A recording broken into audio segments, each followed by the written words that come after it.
Assalamualaikum warahmatullahi wabarakatuh.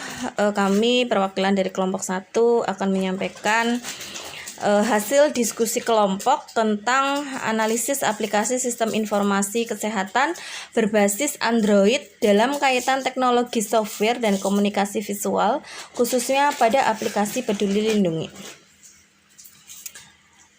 Kelompok 1 disusun oleh Tiwi Andini, Muhammad Nanang Kosim, Rafika Mezarni, Wulan Nurmalawati, Aisyah Nurhalizah, dan Yuliana Karina. Next slide berikutnya, latar belakang. Pandemi COVID-19 yang telah berlangsung selama 2 tahun disikapi oleh pemerintah dengan mengeluarkan berbagai instrumen kebijakan yang kesemuanya ditunjukkan untuk mereduksi penyebaran COVID-19 di berbagai daerah yang terpapar COVID-19. Kebijakan satu dengan yang lainnya berbeda didasarkan kepada kondisi dan sasaran pada saat penyebaran COVID-19. Hal ini diambil dari referensi yang bernama Perkasa tahun 2020. Selanjutnya, salah satu kebijakan yang saat ini tengah dilaksanakan oleh pemerintah yaitu dengan kebijakan penerapan aplikasi Peduli Lindungi yang mana secara metode kebijakan ini memiliki perbedaan dengan kebijakan lainnya yang salah satu perbedaannya yaitu adanya pemanfaatan teknologi informasi yang mana keberfungsian aplikasi Peduli Lindungi ini hanya dapat diakses melalui gawai elektronik yang harus dimiliki oleh warga masyarakat. Kutipan dari Pratama tahun 2021.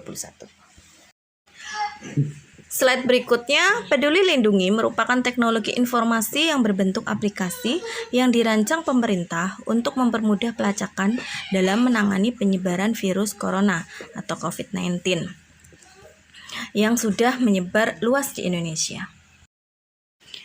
Slide berikutnya, fungsi dan manfaat Peduli Lindungi. Yang pertama, mengunduh sertifikat vaksin. Sertifikat vaksin dapat diunduh oleh masyarakat yang sudah disuntik vaksin COVID-19 melalui fitur yang ada di aplikasi ini.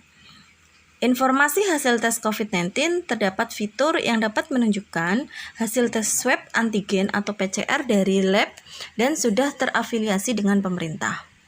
Selanjutnya, fungsi dan manfaat Peduli Lindungi sebagai bukti untuk mengakses layanan publik.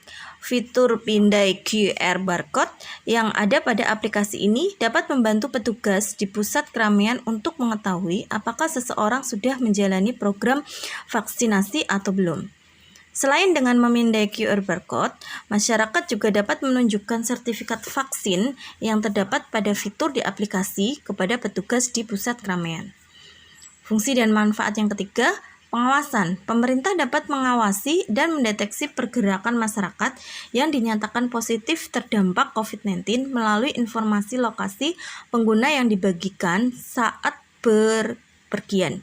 Memberikan peringatan pada pengguna, yaitu peringatan akan muncul di perangkat pengguna ketika pengguna berada di keramaian atau di kawasan zona merah.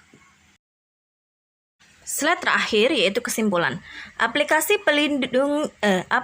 Peduli Lindungi sudah cukup memenuhi kebutuhan pengguna terlebih di era pandemi COVID-19. Dengan tampilan dan tata letak yang sederhana, memudahkan pengguna dalam menggunakan aplikasi tanpa kendala yang berarti. Bahasa yang digunakan mudah untuk dipahami oleh pengguna dalam memahami maksud dan aplikasi. Dengan kebutuhan ruang penyimpanan yang sedikit juga menjadi kelebihan aplikasi ini karena dapat diunduh oleh pengguna dengan perangkat yang memiliki keterbatasan ruang penyimpanan.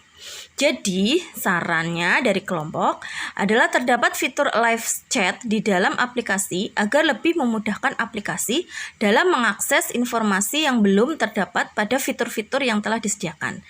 Scan QR Code dapat dilakukan dengan eKTP untuk memudahkan pengguna yang tidak memiliki telepon pintar. Demikian diskusi dan presentasi dari kelompok 1. Mohon masukan dari dosen pengampu. Terima kasih. Assalamualaikum warahmatullahi wabarakatuh.